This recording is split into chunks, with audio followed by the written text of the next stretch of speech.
이런 어머님, 아버님들이 과연 어느 나라 언어를 쓰셔야 될지, 왜냐하면 이제 각자 다른 언어를 쓰고 계실 텐데 이거를 한국어만 써야 될지 아니면 각자 본인들의 나라 언어를 쓰셔도 될지 되게 고민이 많으신 것 같더라고요. 여기에 대해서 혹시 어떻게 생각하세요? 아이의 언어 발달에서 중요한 건 아이가 타고난 능력이랑 아이에게 주어지는 언어적인 경험, 이 두 가지가 중요해요.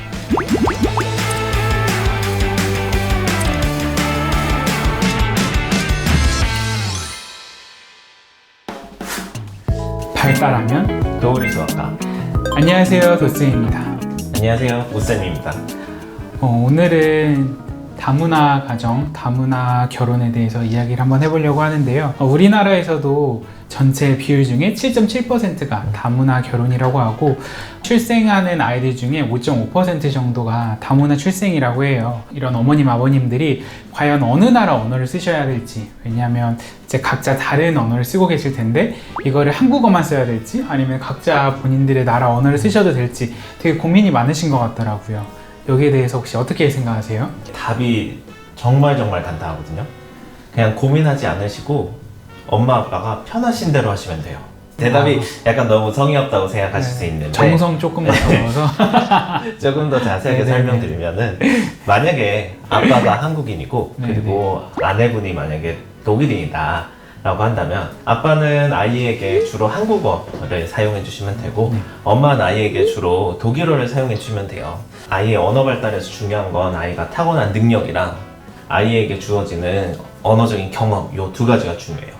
여기서 적절한 언어 경험은 결국에는 좋은 질과 그리고 충분한 양의 언어 경험을 제공하는 게 중요하겠죠. 그래서 한국어가 능숙하지 않은 부모가 만약에 가정에서 한국어만 사용하게 되고 아이와 한국어만 의사소통을 하게 된다면 좋은 질의 언어 자극을 제공하지 못하게 될 거고, 마찬가지로 당연히 언어적인 경험의 양도 충분하지가 못하겠죠.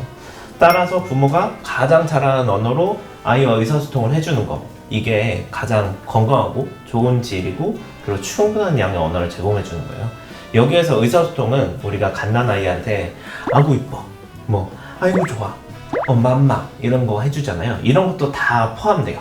그러면은 혹시 진료하시다가 언어 관련돼 가지고 본인의 언어 말고 다른 언어를 써야 하는 그런 상황이 있을 수도 있잖아요. 네. 아이가 언어가 좀 느린 그런 경험이 있었나요? 제가 공중보건의를 할 때 영유아 검진을 하게 되면 이런 아이들이 종종 와요. 아빠가 한국인이고 엄마가 뭐 베트남 분이신 경우들이 좀 있는데, 엄마가 아이를 주로 보는 이제 주 양육자고 그 집안 어르신이나 주변 어르신들이 집에서 베트남어가 아니라 한국어로 좀 썼으면 좋겠다라고 요청을 하시게 돼서 집에서 한국어로 의사소통을 하시고, 그리고 아이에게도 주로 이제 한국어를 사용을 하시게 된 거죠. 근데 아빠는 낮에는 근무하시고 집에 늦게 퇴근하셔서 아이와 많은 시간을 보내지 않으시는 분인 경우들이 있었어요. 이런 경우에는 아이에게 충분하지 않은 양의 언어가 제공이 되는 거고 언어 경험의 질도 좀 떨어지게 되겠죠. 이런 아이들은 언어 결핍 환경에 있는 거나 마찬가지예요. 특별한 사정에 의해서 아이가 한국어만 습득하길 원한다면 엄마가 한국어를 모국어랑 비슷한 수준 정도로 할 수 있거나, 아주 능숙하지 않다면 한국어가 능숙한 사람이 같이 양육에 참여하는 게 반드시 필요해요. 사실 아이가 만약에 정상 발달 아동이라면 아이가 한국어랑 그리고 또 다른 언어 해서 총 두 가지 언어에 노출되는 것이 아이의 언어 발달을 전혀 지연시키지 않거든요. 한국어랑 다른 외국어를 자연스럽게 습득할 수 있는 기회를 굳이 놓치실 필요가 없어요. 사실 한국어 하나 듣기에도 바쁜데 한국어도 듣고 다른 나라 언어도 듣고 동시에 두 개 언어를 들으면 사실 저는 이제 과부하가 걸리지 않을까라고 조금 걱정이 되긴 하거든요. 실제로 아이가 동시에 여러 언어를 한꺼번에 습득하게 되는 게 조금 불리한 점이 있을 수도 있어요. 두 언어의 고유적인 특성이 주로 작용하는 어휘나 아니면 문법 그리고 발음, 이런 거는 좀 초기에 약점을 보일 수 있다라고 보고가 되고 있어요. 근데 그 약점들은 사실 장기적인 측면에서는 별로 문제가 되지 않고 약점으로 작용하지 않는다라고 하거든요. 그리고 우리 아이들이 두낱말 조합으로 맘마조 뭐 이런 걸 하게 될 때 단일 언어 아이들보다 늦다라고 보고가 되는 경우도 있어요. 이거는 근데 의미적인 발달이 아이한테 좀 느렸다라기보다는 두 가지 언어의 문법을 습득하는데 당연히 시간이 조금 더 걸리게 될 거니까 그 시간 때문에 더 필요하다라고 보는 거죠. 특히 우리나라는 영어랑 우리나라 보면 완전 문법체가 다르잖아요. 나는 점심에 라면을 먹었다. I eat ramen for lunch. 뭐 이렇게 되겠죠. 그러니까 동사랑 목적어 순서가 바뀌잖아요. 우리나라랑 영어는. 이렇게 완전 문법 차이가 다르다 보니까 아이들이 둔한말 조합을 내는데 시간이 조금 더 걸릴 수 있다라고 하죠. 하지만 방금 말씀드린 문제들은 다 장기적으로는 오히려 문제가 되지 않고요. 기초적인 언어 능력들, 공통된 능력에 대해서는 오히려 단일 언어 쓰는 아이들보다 더 뛰어나다라는 보고도 있어요. 그리고 실제로 우리 굉장히 좋은 예가 있잖아요. 그 슈돌에 나오는 나은이. 맞아요. 한국어랑 독일어를 굉장히 잘하고 심지어 영어도 할 수 있다라고 해요. 한국인 아버님과 그리고 뭐 스위스인 어머님이고 아버지가 그 독일 축구 클럽에서 네. 이제 활동하실 때 주로 독일어 생활하다 보니까 한국어, 독일어, 영어 다 잘할 수 있는 환경이 된 거죠. 좋겠다. 네.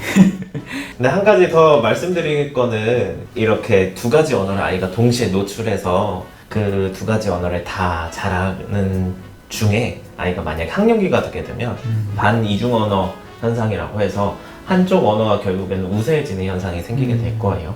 한국에서 살게 되는 아이들 같은 경우는 자연스럽게 한국어가 조금 더 우세하게 되겠죠. 그래서 만약에 한국어가 아닌 다른 언어를 성인이 돼서도 잘할 수 있게 유지를 시켜주고 싶다라고 하면 그 언어에 대한 노출을 더 많이 시켜주는 방향으로 하신다면 아이가 두 가지 언어를 나중에 성인이 돼서도 잘할 수 있는 방향이 되겠네요. 실제로 저는 4살, 5살쯤에 잠깐 아버지를 출장을 따라서 2년 정도 외국에 나가서 한 적이 있었어요. 아프리카의 불어를 쓰는 나라에 간 적이 있었는데 저는 기억을 못하지만 제가 한국어보다 불어를 훨씬 더 잘했다고 해요. 그리고 제가 초등학교 1학년 2학기 때 한국에 들어왔는데 불과 6개월 만에 한국어를 더 잘하게 됐대요. 그리고 지금은 불어를 거의 아예 못합니다. 봉주. 본인의 경험까지 말씀해주셔서 정말 감사드리고요. 네. 발달하면 또 우리 수학과 안녕. 안녕.